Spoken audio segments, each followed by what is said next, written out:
Lola Gouré, valeurs et traditions de l'invité.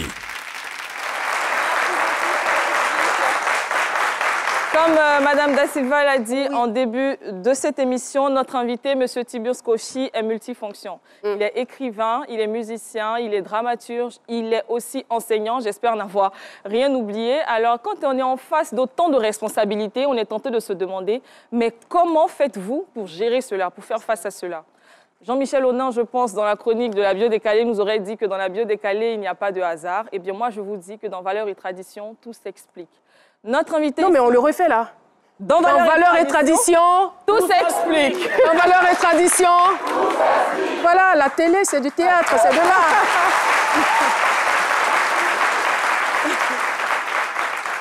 Notre invité, M. Tiburce, vient du centre de la Côte d'Ivoire, précisément de Boaké. Il est baoulé de père et de mère.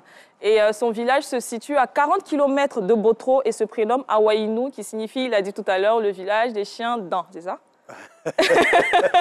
Pas 40 km de Botro. À combien de Awaïnou, c'est dans Botro. Dans Botro même. Voilà, c'est un village de Botro. De Botro, d'accord. Ok. On est sur 30 et 40 km de Boaké. De Boaké, voilà, justement. Alors, on le sait tous, le peuple baoulé est connu pour être un peuple très brave, mais aussi surtout pour leur qualité.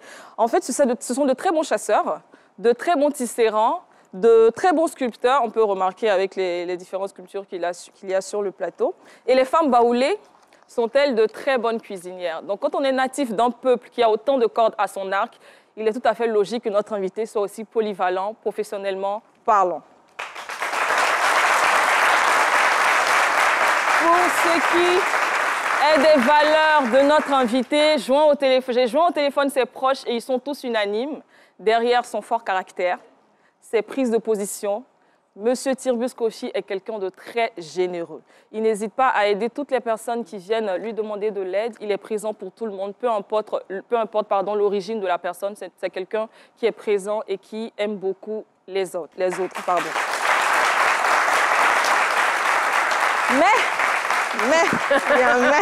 ses proches, en fait, aimeraient passer un peu plus de temps avec lui parce que, comme ils l'ont dit, c'est quelqu'un de très occupé, qui a beaucoup de responsabilités et donc c'est quelqu'un qu'on ne voit pas souvent. Alors, M. Tiburce a décidé de sacrifier le temps qu'il pourrait passer avec ses proches pour le mettre au profit de notre pays. J'aimerais ici qu'on retienne le mot « sacrifice » parce que, comme je l'ai dit tout à l'heure, dans Valeurs et Traditions... Merci beaucoup. Alors, M. Tiburce Kochi, son nom baoulé, c'est Nyamé, qui signifie Monsieur du Palmier. Et c'est d'ailleurs la raison pour laquelle il est l'un des rares baoulés à être... son totem, c'est le vin de palme. Et ce nom aussi lui impose de faire un sacrifice annuel, soit de bœuf, de mouton, pardon, ou de poulet, de façon annuelle, pour invoquer la protection de Dieu par le truchement du palmier, c'est cela. Et je le fais. Et vous le faites. Je crois en ces choses. Voilà. Je ne suis pas chrétien, je ne suis pas musulman, je n'adopterai aucune religion étrangère. Super. Ce sont des religions qui ont agressé mon peuple.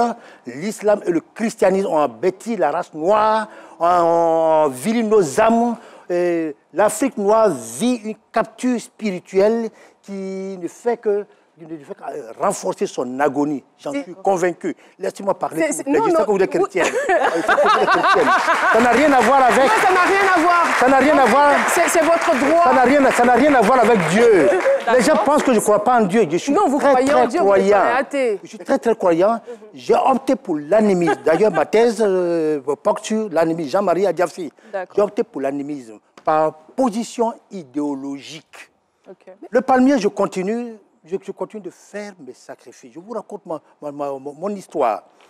Selon ce que ma mère m'a dit, je ne sais pas ce qui est vrai ou... J'étais très malade. Je suis né maladif. D'après ce qu'elle m'a dit une nuit, elle dit qu'ils sont allés, j'étais presque mort. Et mon grand-père et elle et ma grand-mère m'ont pris comme cela. Ils sont allés me déposer au pied du palmier. Ils ont invoqué les ancêtres. Si vous ne voulez pas qu'ils vivent, prenez-le. Ils sont restés à côté et vers 5 heures du matin, j'ai commencé à éternuer. Je ne suis pas mort, j'étais vivant. On m'a appelé Nyamé et je suis sommé, franchement, de faire des sacrifices rituels. Il y a quelque chose qui m'a frappé dans cette histoire. Ce palmier se trouve, c'était un ensemble de 3 palmiers Et le palmier au bord duquel on m'a déposé est encore là aujourd'hui, 65 ans après. Wow. C'est une petite rivière.